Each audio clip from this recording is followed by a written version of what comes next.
السلام عليكم. معكم متطوعة. مشينا زرنا الدواور اللي في الجبال والحمد لله كنديروا الاجر وبغينا الاجر يثبت، وكنسمعوا بان الاخوان ديالنا في جمعيات في مدن مغربيه اخرى كيجيو وكيبغيو يديروا هذا الاجر.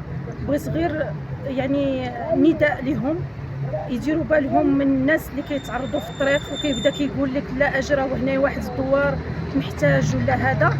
الله يجازيكم بخير، ديروا تواصل مع الجمعيات هنايا في سميتو اولا الناس اللي ساكنه هنايا في مراكش وينعتوا لكم الناس اللي يديوكم بالضبط للدوار المناطق اللي محتاجه، لان كاينين دواور اللي فعلا كانوا محتاجين واستافدوا ولاو كياخذوا المونه وكيتخيروا، في حين ان باقي الان كيجيونا نداءات في الجروب ديال الجمعيه الناس اللي ما لاقينش حتى الماء العذب تقطع عليهم. الخبز بغاو غير الخبز حرفي ما لقاوش. الله يجازيكم بخير. كنشوفوا زعما مناظر كتلج الصدر انه كيشارجيو خوتنا في مدن اخرى وكيصيفطوا، ولكن ما كيعطيوش للناس اللي محتاجين بالفعل.